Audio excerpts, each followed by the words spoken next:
श्री सुगंध दशमी व्रत कथा। वीत राग के पद प्रणमी प्रणमे जिनेश्वरवान। कथा सुगंध दशमी तनी कहूँ परम सुखदान। जम्बूद्वीप के विजयात पर्वत की उत्तर श्रेणी में शिव मंदिर नाम का एक नगर है। वहाँ का राजा प्रियंकर और रानी मनोरमा थी। सो वे अपने धन यौवन आदि के ऐश्वर्य में मदोन्मत्त हुए जीवन के दिन पूरे करते थे। धर्म किसे कहते हैं वह उन्हें मालूम ही न था। एक समय सुगुप्त नाम के मुनिराज कृश शरीर दिगंबर मुद्रा युक्त आहार के निमित्त बस्ती में आए। उन्हें देखकर रानी ने अत्यंत घृणापूर्वक उनकी निंदा की और पान की पीच मुनि पर थूक दी। सो मुनि तो अंतर्य होने के कारण बिना ही आहार लिए पीछे वन में चले गए और कर्मों की विचित्रता पर विचार कर संभाव धारण कर ध्यान में निमग्न हो गए। परंतु थोड़े दिन पश्चात रानी मरकर गधी हुई, फिर सुकरी हुई, फिर कुकरी हुई, फिर वहां से मरकर मगध देश के वसंत तिलक नगर में विजयसेन राजा की रानी चित्रलेखा की दुर्गंधा नाम की कन्या हुई। सो इसके शरीर से अत्यंत दुर्गंध निकला करती थी। एक समय राजा अपनी सभा में बैठा था कि धनपाल ने आकर समाचार दिया कि हे राजन, आपके नगर के वन में सागर सेन नामक के मुनिराज चतुर्विधि संग सहित पधारे हैं। यह समाचार सुनकर राजा प्रजा सहित वंदना को गया और भक्ति पूर्वक नतमस्तक हो राजा ने स्तुति वंदना की। पश्चात मुनि तथा श्रावक के धर्मों का उपदेश सुनकर सबने यथाशक्ति व्रतादि लिए। किसी ने केवल सम्यक्त्व ही अंगीकार किया। इस प्रकार उपदेश सुनने के अनंतर राजा ने नम्रता पूर्वक पूछा, हे मुनिराज, यह मेरी कन्या दुर्गंधा किस पाप के उदय से ऐसी हुई है, सो कृपा करके कहिए।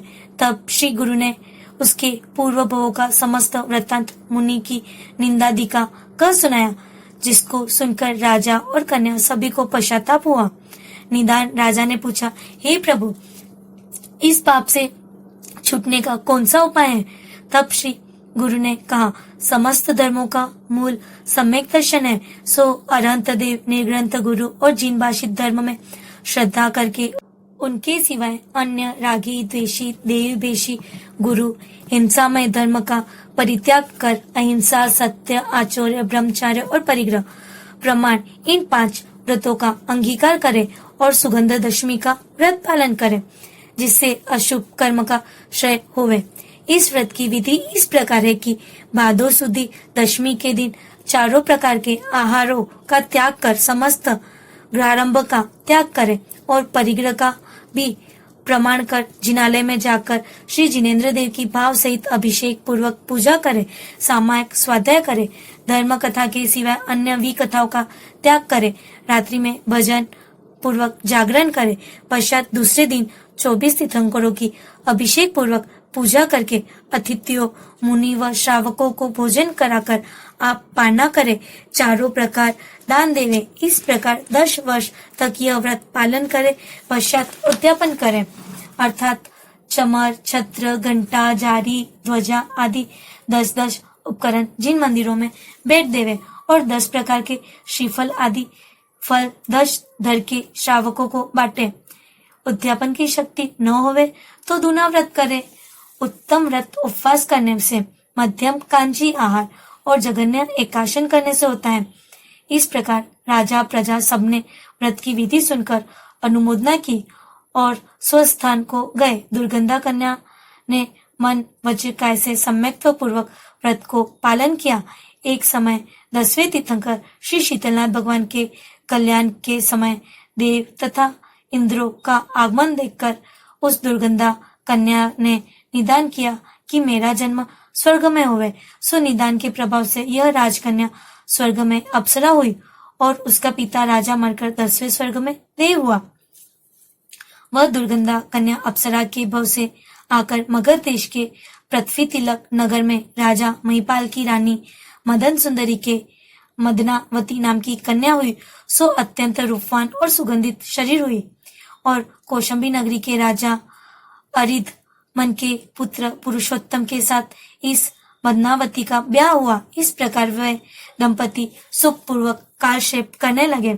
एक समय वन में सुगुप्ताचार्य नाम के आचार्य संग सहित आए, वह राजकुमार पुरुषोत्तम अपनी स्त्री सहित वंदना को गया तथा और भी नगर के लोग वंदना को गए। सो स्तुति नमस्कार आदि करने के अनंतर श्री गुरु के मुख से जीवादि तत्वों का उपदेश सुना। पश्चात पुरुषोत्तम ने कहा, हे स्वामी, मेरी यह बदनावती स्त्री किस कारण से ऐसी रूपवान और अति सुगंधित शरीर है। तब श्री गुरु ने बदनावती के पूर्व भवांतर कहे और सुगंध दशमी के व्रत का महात्मा बताया। तो पुरुषोत्तम और बदनावती दोनों अपने भवांतर की कथा सुनकर संसार देह भोगों से विरक्त हो दीक्षा लेकर तपशरण करने लगे। इस प्रकार तपशरण के प्रभाव से बदनावती स्त्रीलिंग छेद कर 16वें स्वर्ग में देह हुई। वहां 22 सागर सुख से आयु पूर्ण करके अंत समय चयकर मगध देश के वसुंधा नगरी में मकर केतु राजा के यहाँ देवी पटरानी के कनक केतु नामक सुंदर गुणवान पुत्र हुआ। पिता के दीक्षा ले जाने पर कितने काल राज्य करके वह भी अपने मकर ध्वज पुत्रों को राज्य दे दीक्षा लेकर तपशरण करके और देश विदेशों में विहार करके अनेक जीवों को धर्म के मार्ग में लगाने लगे। इस प्रकार कितने काल कनक केतु मुनिनाथ को केवल ज्ञान हुआ और बहुत काल तक उपदेश रूपी अमृत की वृष्टि करके शेष अघाती कर्मों का नाश कर परम पद मोक्ष को प्राप्त हुए।